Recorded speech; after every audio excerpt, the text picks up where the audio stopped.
All right, guys, we will talk today about after update triggers. We already talked about after insert, after delete. And for this one, we'll have to pay a little bit more close attention on how it works because it's a little bit different, okay? And you see why, okay? So here I have the tables that I'm gonna use as I've been using them on the other updates, or I'm sorry, in the other triggers. Um, and we will uh, start creating that error log. I explained about the error log previously on the previous video, so please go ahead and check it. I'm also going to create the person table again because I don't want any data there for now. I'm going to create the person audit. That's what I'm using to create my triggers, right? Um, and then I'm going to create the triggers that we already did previously, okay? So it's going to be the insert and it will be the delete.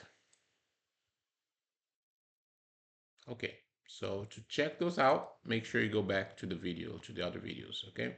All right, so let me open this. Where is this at? There you go. All right, so they are all created, okay? So if I check on the person table and person audit, I see nothing there. I'm gonna add a couple records there, okay? And then we're gonna check again, see what we have in there. All right, so I have on the person table, we have these two records, as well as in the person audit, because a trigger inserted that for us, right? And then if I come here and I try to do a delete, there was one row affected, and let's see what we have in it. Oh, I think I have a problem with my mouse. All right, so one of the records that were previously there now is deleted. So Ivan Lima is not there anymore. Now we have only Ivan Lima there, right? Which was inserted, but this one was deleted. So we see that in my person audit table.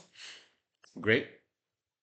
So those seem to be working, right? And I have also um, the action and also the timestamp, right? So this was actually created this time and then it was deleted this time, right? My error log, I should not have anything in here. Okay, great. All right. So now we're gonna create a update, right? After update trigger. Okay. Let me take some space here. And again, I will attach this script out there so you can play yourself. But before we do the perfect or almost perfect after update, let's just check a few things here, okay? Previously, we talked about the row count big, right? And how this is used and why I want to use this in the beginning of the statement that will avoid travels or inserts when I don't need to in the insert and delete trigger, right? But does that work also for update, right? I also, if you remember in the insert, after insert, we had this virtual table out there. This one's going to be populated in the after insert. In the after delete, we have this virtual table called deleted. This will also be populated, right? And maybe we wish we would have something like this, right? Select star from updated.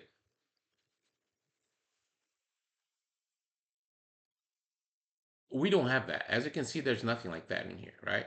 So insert, we have the inserted. In delete, we have the deleted. In update, we have, yes, we have inserted and deleted, but we don't have updated, okay? So I think that kind of tells us that how an update works, right?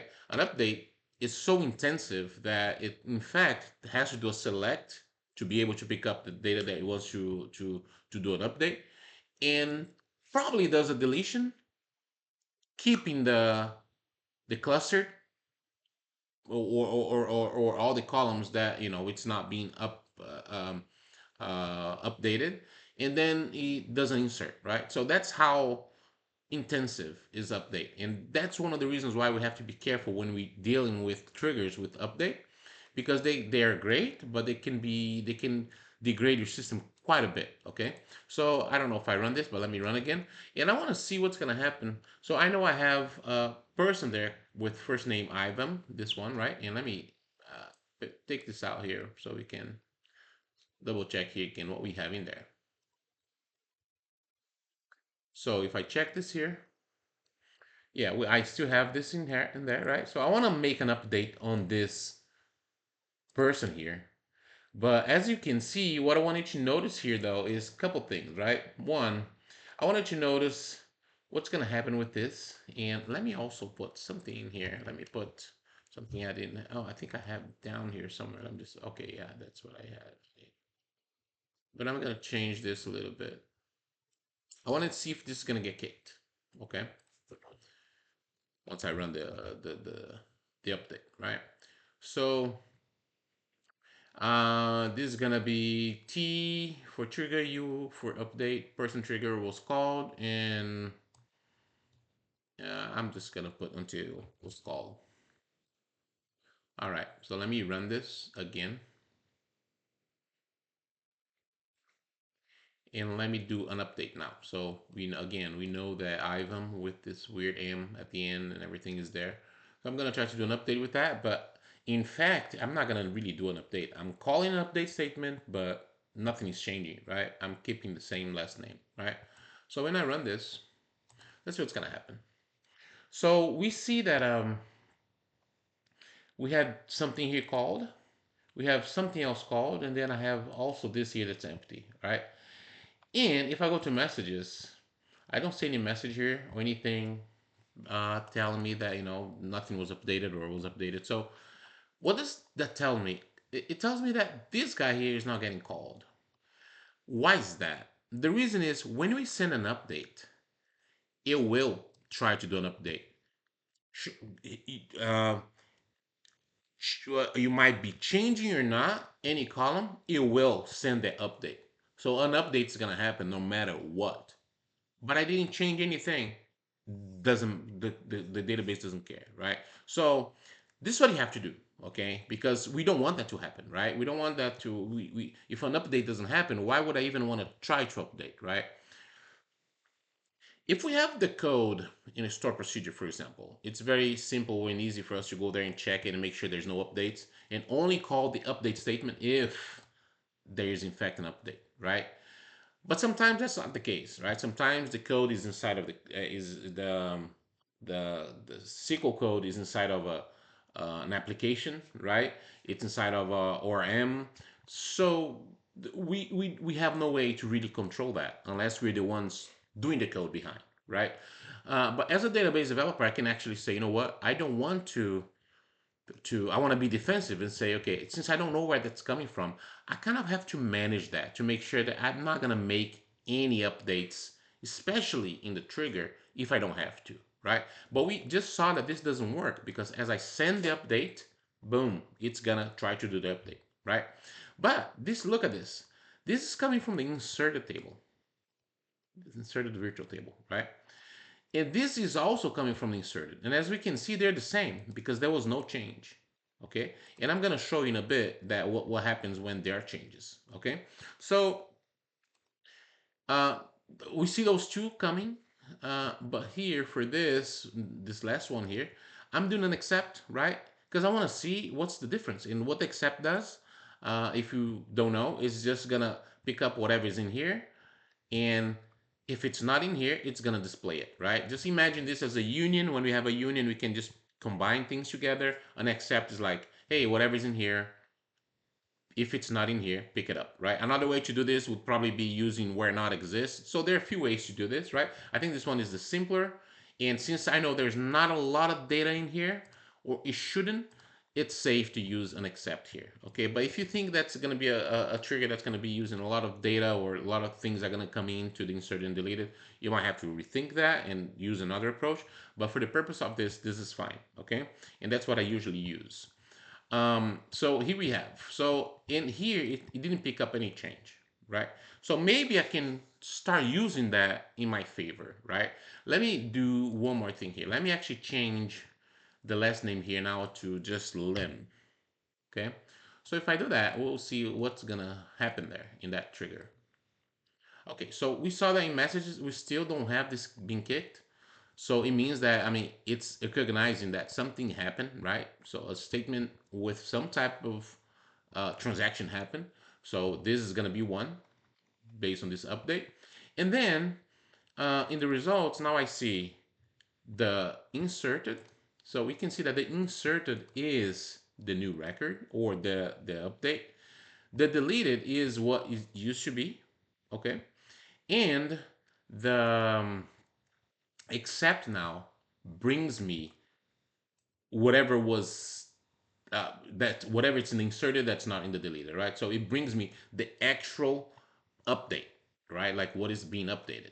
Okay. So I should now start thinking about that and say, okay, how can I make this work in a way that I don't make updates if not needed in the trigger? By that I mean, and when I say in the trigger, actually we're doing an insert in the trigger, right? We're not really doing an update. We're just doing inserts to know what changed. Um, but I don't want to do an insert if I don't have to, right? So here are we gonna have something different then. Remember that the row count big, if there's any type of statement before where there's any type of assignment to a table, a variable, whatever is the statement, if that returns any type of thing, then row count big will come up with a number that's bigger than zero, right? And in that case, um, whatever is whatever comes after will be executed, right? So let me create this trigger now with the after update or update after, whatever you want to call it, okay? And then I'm gonna try to do an update again. This time I'm going to, I still have, let's see what we have in there. Let me just keep copy and pasting this all over so we never lose track of it. So so I see I have that in there. So I'm gonna try to do a I'm just gonna try to update the last name again to whatever already for whatever it's already there, right? So let's see how that trigger is gonna respond. So I did that, and now you see this. Look at this. The TU person trigger was called and worked successfully. That means that this time this was called. Okay, but why is that? So I'm actually inserting to, since they don't give me an updated, I'm actually create one for myself called into updated table. So we have this temp table where I'm inserting data into it. And I'm doing the exact same thing, right? I'm just picking up the except and say, okay, insert into this updated whatever is different, right? And in this case, because there's no difference, this returns zero. So there's nothing here. So the insert here inserts nothing into this table, right? And for that reason, now this is called. So and it will exit here, right? This will not happen, right? So what we learn here is that so first of all, yeah, even for triggers, the update will also have to do a little bit of work. Okay, for the other ones, maybe you don't have to because you have the row count big right at the beginning. But for the update, before I do an insert, and let's remember that insert, they are usually more costly than selects. Okay, before I do an insert, I'm gonna try to do a select first into this table. Okay, and then I'm gonna do a row count big. And now, if anything is in there, this will uh, not get executed, and other things are gonna get called, right? And to prove that to you, let's now try to change this again to Lima, just like that, right? So again, remember what we have in here. We had lim, right? So I'm gonna try to do Lima. This is not inserting anything here yet in the person audit, just because we don't have the code completed yet, right? We're gonna have it in a bit. All right, so let me do the update and let's see what's gonna happen. All right, this time this did not get called, right? The row count big. Why? Because we have some row count, we have some insert that happened into this table, right? But we see that inserted and deleted got called, right? So select insert, inserted, select deleted. So the insert is the lemma, so I added the a at the end again, and the deleted was the lim. Okay, so now we understand a little bit better how this works, right? We know the difference between we could see how simple an insert is to make and a delete also it is to make, but an update it requires a little bit more of thinking to make sure that it works and that performs the way we want, right? Okay, so now um, I have here already the last version of the after update. Okay, and let's see what we're doing here. Okay, so I'm gonna be creating the trigger with that code that I told you, right? With the except from inserted and deleted. I'm inserting to a temp table, okay? And then I do a row count pick. So if there's no updates, get out. Don't do anything, right? But if there is update, now I can check here again, okay? And I'll check this just as a safe measure, all right? Um, Maybe depending on how fast you want the system to be, you could even ignore this. I don't think this will hurt much, right? So I'm doing a select one from updated. You could use a select count. Yeah, of course, depends how much data it's going to come into the updated. So if you're doing a huge batch, you will see some performance issues when doing this. But it's just the price that we pay depending on how defensive we want to be, right? And protective of the data, right? And then I have then my try, right? Again, remember, as we saw in the after insert, there is an implicit transaction when we do this, okay? So if this is being executed anywhere else, and then it hits a trigger and it fail, it will roll back, okay? But as I also said, I like to be explicit about it, right? So this is also making sure that things are gonna uh, transaction will roll back no matter what, okay? Just because I like to be explicit. If you go by the default settings, you don't have to do this, but this is just this helps developers to know exactly what's happening. And I like to see when I'm looking at code, especially if it's my code, I like to see that for other people code, but like, I don't have control of that. But for my code, I like to see exactly what's going on and at what part things are happening, right? So let me just close this here a little bit more. So I'm gonna insert here, in this case, the action is gonna be an updated, right? So everything is the same except for this. Now I have the except before. I have the select from updated, right?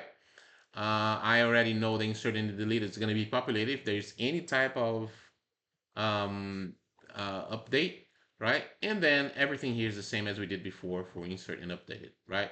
I have the modified by, the date that happened, and where that's coming from. And that's coming from the updated because this one is the one where we inserting the differences, right? Okay, so let me run this. Well, if my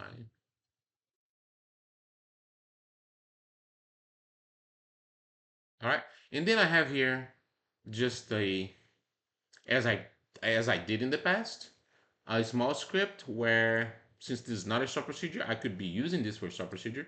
Just a small script to if there are errors, I would know where things are. Right. I don't expect errors here. Okay. And but right now, what do we have there? So let's just check this again. So we have Ivan Lima with this M, right? So it's going to, so in the first scenario, it's not going to get updated, or it should not get updated, right? Because it's the exact same last name. So I did that. Okay. Let me actually check the stop procedure. Let me do that again because we see like one row affected, and let's see what that is, right? I'm curious to see what that is because I see have a zero, there was no update, and one row affected. So let me run this again. Okay, so now I have a few more.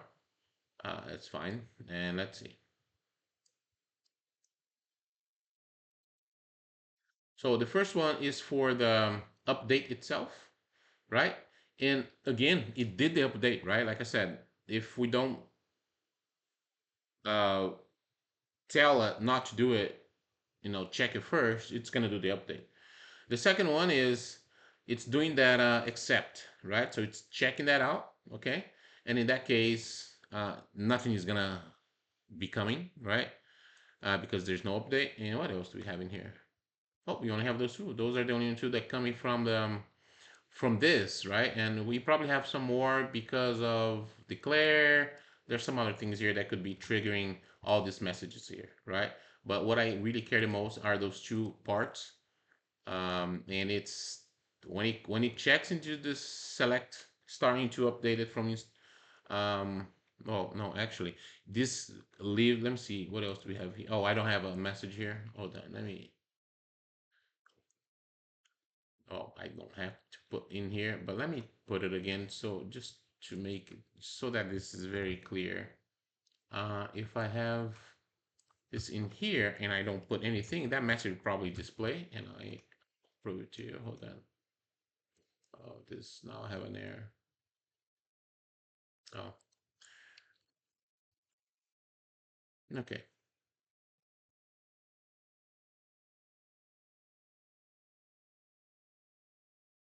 If I do that, and I try to update something that's not getting updated, I will have that message saying, okay, it was called, right?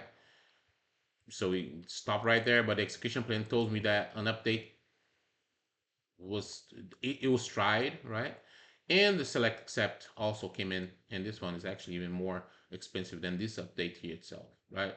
So I say that based on the 56%, right? So those are the things that we have to look at, right? Because maybe this one here is also not that great, but still, for a trigger, we probably don't want to insert into this table here something that really didn't get updated, right? Like as of now, nothing happened, right? We still don't have it updated here.